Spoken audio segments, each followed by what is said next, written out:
So, what if an ancient scripture held a hidden code for our technological future? I know, it sounds like something out of a movie, but that's the fascinating idea we're diving into today.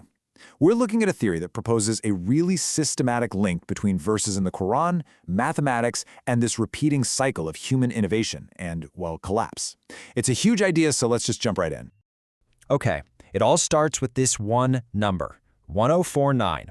According to the source material, this isn't just some random string of digits. Nope, it's presented as a key.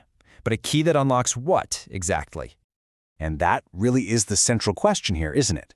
Are we talking about some kind of secret, mystical code? Or is this theory proposing something a lot more structured, almost like a coordinate system baked right into the text, designed to point you from a solution directly to its consequence? All right, let's get into our first section and see how this whole thing builds from just that one number into a really complex idea. We're going to break down where 1049 supposedly comes from and what it's pointing to. You know, this whole theory actually stands on a pretty well-established concept in Quranic studies called munasaba. The basic idea is that the Quran's structure isn't random. It's not even chronological. It's all intentionally arranged with these deep, meaningful connections between chapters. And this theory just takes it one step further and argues those connections might even be mathematical. Now this is where it gets really interesting. The theory zeroes in on two super short back-to-back chapters. The first one, chapter 103, is basically described as this incredibly concise formula for success, for salvation. And then the very next one, chapter 104, is this stark, intense warning about total ruin and destruction. So that brings us to the core of the code itself. How in the world does this theory get from the words in these chapters to the number 1049? Well, it all comes down to a really interesting structural analysis of that first chapter. Okay, so check this out. The theory points to this unique mathematical pattern right in the word count of chapter 103. The first verse has just one word. The second verse has 4 words. And the third verse has 9 words. You see it? It creates this perfect 1-4-9 pattern. And the crucial part here is the contrast. It's so stark. On one side in chapter 103, you've got the 4 keys to success: faith, doing good deeds, encouraging truth, and encouraging patience. And then, on the other side, chapter 104 describes the literal opposite: slandering people, hoarding wealth, and thinking your money can make you live forever. And this is where it all snaps together. The theory argues that 1049 isn't a value, it's a coordinate. Think of it like a map reference. It points you directly to chapter 104, verse 9. And what's in that specific verse? The ultimate punishment for the behavior described in that chapter. It's the direct consequence of ignoring the rules from the chapter right before it. Okay, so let's zoom way out for a second. The source material takes this idea of a tiny internal code and blows it up into this grand theory of human civilization and technology.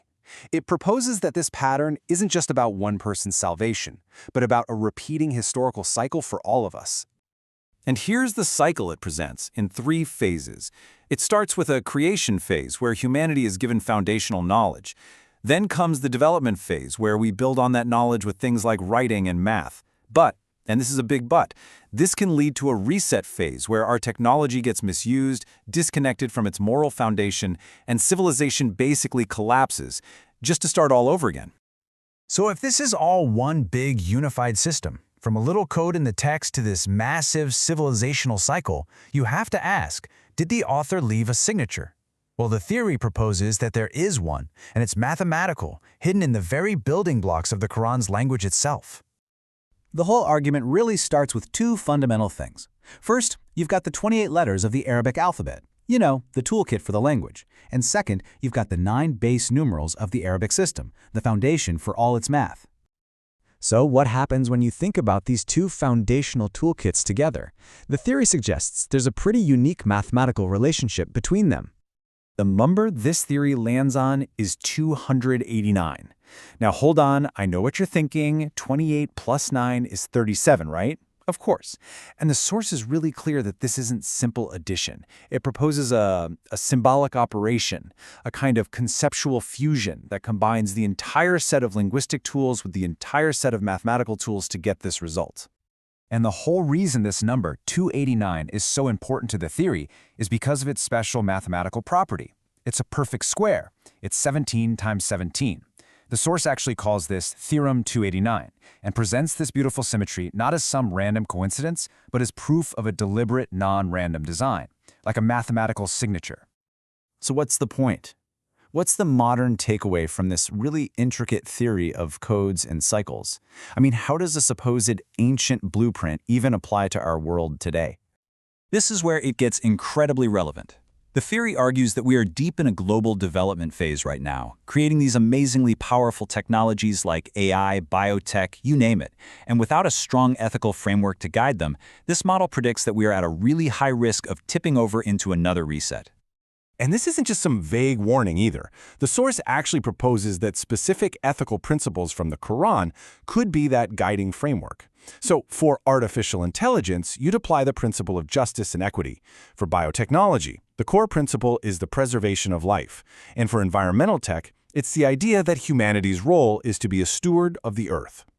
And all of this leaves us with a final, really provocative thought. Look, whether you see this as a literal code, a philosophical metaphor, or just a fascinating coincidence, the core idea here is more relevant than ever. As our own creations become more and more powerful, almost godlike, the question of what moral compass should guide them, well, that's something we all have to answer.